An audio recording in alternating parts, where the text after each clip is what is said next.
pissed off. Now, this woman used to be the governor of Arizona. She's now director of the Department of Homeland Security. She went on national publication and said, these guys are dangerous. You know, they know how to use guns and they're coming back and they're angry. Well, she touched the tip of the iceberg, let me tell you. Who the hell are you think out there buying the guns and ammunition? A lot of them are the guys coming back from Iraq and Afghanistan. Well, I have to say that, well, I shouldn't name names, but some of our whistleblowers have actually said the exact same thing. Yeah. And they are themselves, no, they are preparing. I know Let's that, put it that And they're way. young people. Well, to me, anyone under 50 is young, you know. Yes. But most of our whistleblowers are not young. They're actually older than the Well, age 50. Are we on radio yet, Panisha? What's going on? What's happening is that they made the executive decision that we wouldn't be able to get the audio right, and so they're streaming it on core, and there's nothing we can do about it. Can't they interrupt it? Apparently not. What we're going to do, though, is we're working right now on streaming live audio to a click-through link, just like we did at the Okay. conference. That will like a charm. And just- Okay, so let's continue with this. I would like to comment here because there's a lot of things being said that I don't agree with, and I think I need to make a point, lest I be accused of agreeing. I am reminded of Jefferson's quote that on occasion the tree of liberty needs to be fertilized with the blood of revolution. But that said, I don't believe there's going to be a revolution. I don't believe there's going to be violence in the wake of disclosure at all. I don't think there's going to be a substantial panic. I don't think anything's going to happen in that regard.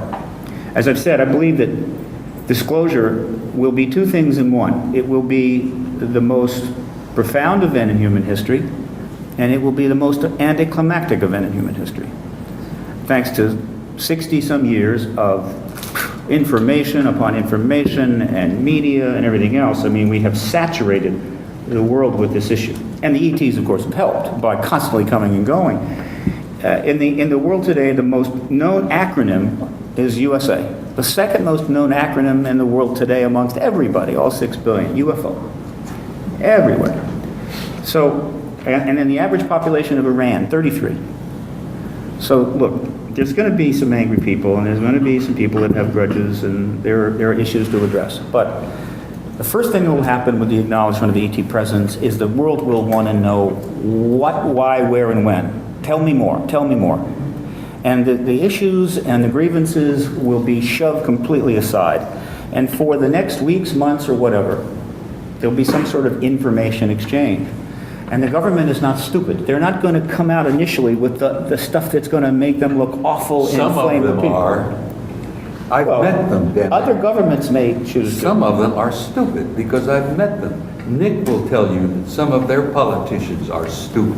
Put me in mind. Well, hopefully they won't do that. I'd like to. But I would think that they will come out with those things which are relatively positive and reinforcing, and then over time we will get into some of the wilder and crazier stuff.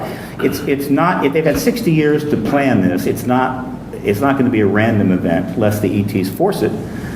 And so, and I say this because I respect all of my colleagues' opinions, believe me, and I respect Bob tremendously.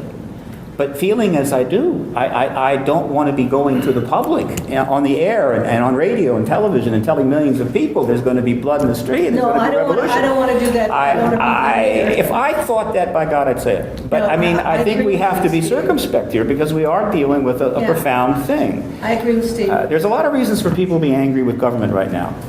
But without any ETs, you still have lots of problems. And we're going to still have those problems the day after disclosure. But ultimately, when the government starts telling the truth, things are likely to get better. And the last thing I'll say is this. When the Vietnam War ended, one of the first questions that I think was posed to the Vietnam War activists was, all of your anti-war stuff, all of these years, can you tell us that you shortened the Vietnam War by a single day? And the answer is, it wasn't really clear. May not, probably didn't. And we're going to be told to ask the same question. You rattled our cages for all of these years. Did you bring disclosure one day sooner than the government would have done it anyway? And the answer is, I don't know. Very likely not. But it didn't matter because all of this has raised the public awareness and brought these issues out and spread them around the globe, on the net in every way. So hundreds of millions of people are getting a sense and understanding and awareness. So when it does happen, they're going to be a little more ready. And if some fool in some government somewhere says, let's take advantage of this big deal, let's concoct something. I think if we get an alien war thing out there, we're going to be able to spend trillions of dollars, and I got companies we can fund. I think the internet and you and your colleagues are going to shred it in about 24 hours. Break it out in the open, and these people will already be on their way to jail. We are raising public awareness to get disclosure when it'll happen, hopefully soon. But it's not simply about disclosure, it's about understanding. We don't have enough Yeah. jail room to handle all of the government people like the guys in the House and the Senate. We'll stick 'em in Who the- should go to jail. We'll put them in the FEMA camps. All right. This is good energy. Let's let Alfred have his say I'd here. like to jump in here on a couple of points to make, first of all, to make the point of, and raise the awareness that we're talking about a planetary issue and not an issue of the U.S. And Steve mentioned Iran. Well, I just so happen, I want to make an announcement that I was contacted by Iranian national television, and they will be calling in tomorrow at 5 p.m., and I'll take it on my cell phone, to interview me on the subject of the extraterrestrial presence on the moon. So this is breaking through all of the national stereotypes that we have. If we look at the era that we're in, it's an era of galactic consciousness, and that is moving beyond being Spaniards or being Americans or Canadians, and moving beyond even being citizens of planet Earth to being citizens of an organized and populated galaxy. And that's where the leading edge of exopolitics is, really. Now, jumping to the second point, this thing about the dissolution of the U.S., I can remember being a futurist at the Center for the Study of Social Policy at Stanford Research Institute in 1977, the same year that we were doing the Carter White House extraterrestrial proposed study.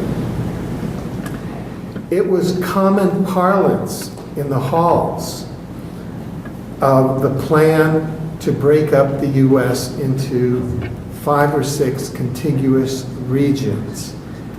Washington and Oregon was Ecotopia, and there were various names for the other regions. So I think that those of us who can appreciate that there are transnational forces running some of the shadow government elements of the U.S., the whole plan for the dissolution of the U.S. now is really a trial balloon that has been in the planning in the think tanks for over 40 years.